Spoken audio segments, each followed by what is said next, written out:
네, 전국에 계신 설춘환 캠퍼스 멘티반 여러분 반갑습니다. 저는 여러분들의 스마트나 멘타 설춘환 교수입니다.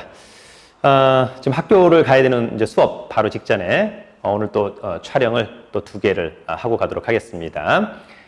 내일 수업과 그러니까 이번 주 수요일 그 다음에 금요일 수업이 될 것 같습니다. 현장에 대한 느낌을 한번 확인해보는 그런 시간을 갖도록 하겠습니다. 우리 멘티반 여러분들도 직접 관심 있는 지역 또 관심 있는 물건을 꼭 가셔가지고 지역 분석, 물건 분석, 또 그리고 이슈는 무엇인가 이런 것들을 잘 체크하는 습관을 가지시길 바라겠습니다. 오늘 첫 번째 수업은 노원구의 핵심 이슈, 물론 여러 가지가 있습니다만 그중에서 가장 핵심적인 것, 경전철, 동북선의 착공, 두 번째는 동부가선도로, 지하화 작업 이런 것들이 차후 노원구 부동산 시장에 미치는 영향 어떨까? 대단히 좋을 것으로 전망이 됩니다.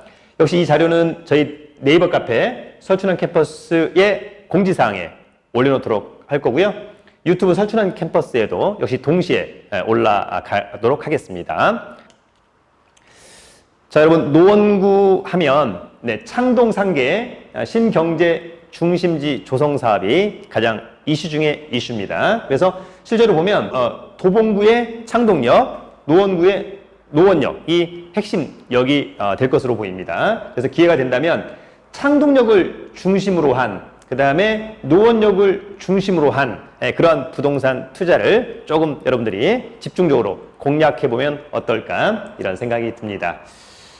기본적으로 창동역의 복합 환승 기능, 그 다음에 KTX, GTX, 그 다음에 이제 아레나, 복합 문화 시설 이런 부분들이 창동역의 핵심적인 그런 부분들입니다. 자, 노원역은 이제 근처에 뭐 운전면허 시험장이라든지 이런 것들이 이전하면서 또 복합 시설 이런 것들이 잘 들어온다라고 하는 점을 좀 정리하시면 좋을 것 같습니다. 그러는 가운데 핵심적으로 중랑천과 동부가선도로가 지나가는데 여기에 대한 또 많은 어떤 개발 계획들이 있다라고 하는 점을 우리 멘티원 여러분들이 잘 기억해 두시길 바라겠습니다. 그래서 간단하게 어떠한 내용들이 있는지를 체크 한번 해보도록 하겠습니다.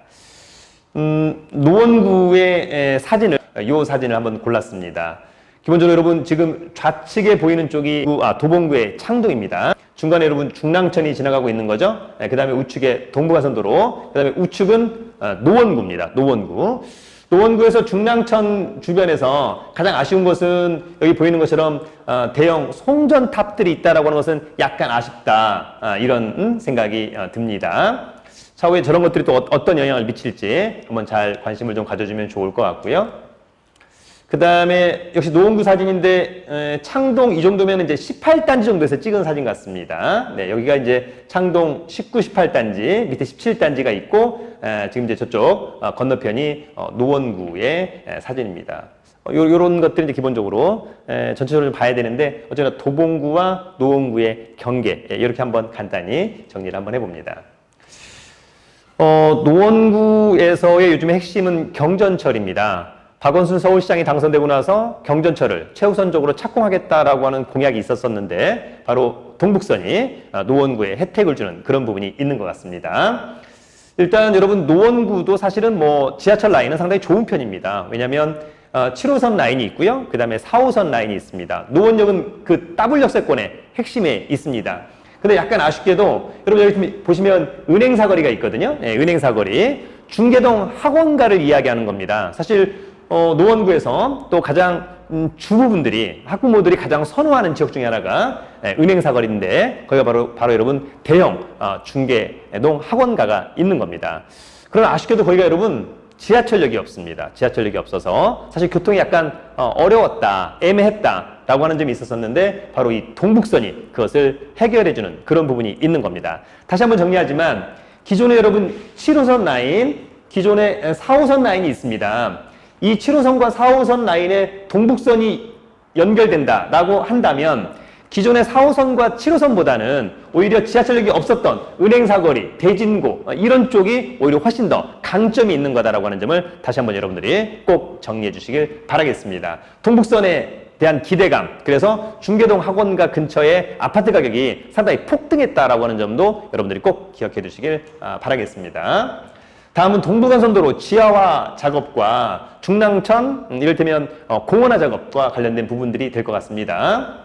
바로 여러분 이게 이제 동부간선도로 지하화 작업입니다. 그래서 기본적으로 지하 한 20, 30m에서는 지역간선도로를, 지하 한 50m 밑으로는 도시고속화도로를 뚫겠다라고 하는 것이 동부간선도로의 핵심입니다. 사실 동부간선도로의 가장 큰 단점은 너무 잘 막힌다라고 하는 거예요. 그러면 사실은 이런 간선도로의 역할, 상당히 문제가 있었었는데, 이렇게 된다라고 한다면 사실은 이 동부간선도로를 이용하는 서울로 친다면 우측의 노원구, 좌측의 도봉구는 상당히 강점이 될 것으로 보입니다.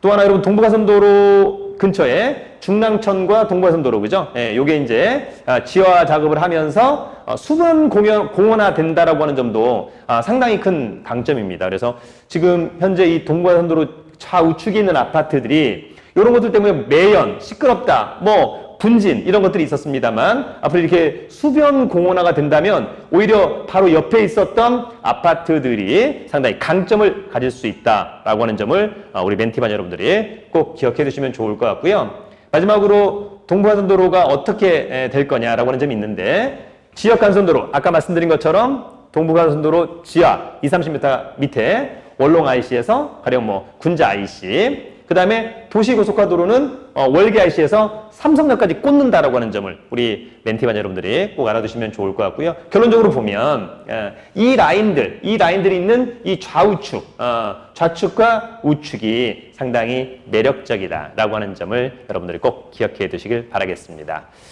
사실 여러분 이제 앞으로 부동산 가격이 어떻게 될지 상당히 좀 귀추가 주목되는 시점입니다. 눈치 보기를 떠나서 과연 가격이 또 올라갈 거냐, 한 번 더 올라갈 거냐, 아니면 내려갈 거냐라고 하는 어떤 갈림길에 서 있는 것 같습니다. 쉽지 않은 시장임에는 틀림없습니다. 그러나 중요한 것은 제대로 된 어떤 그런 정보, 또 많은 어떤 현장 답사, 그리고 자신 있는 투자를 해야만 한다라고 하는 점이 있습니다. 관망하는 것이 꼭 잘못된 것은 여러분 아니라고 하는 점도 기억해 두시길 바라겠고요. 가끔 이렇게 지켜보는 것도 하나의 어떤 좋은 그런 투자의 자세가 아닐까, 이런 생각이 듭니다. 멘토와 멘티의 실력만큼은 대한민국 원탑 카페, 네이버 카페 설춘환 캠퍼스입니다. 늘 여러분의 건승과 좋은 투자, 성공 투자를 기대합니다. 여러분 화이팅!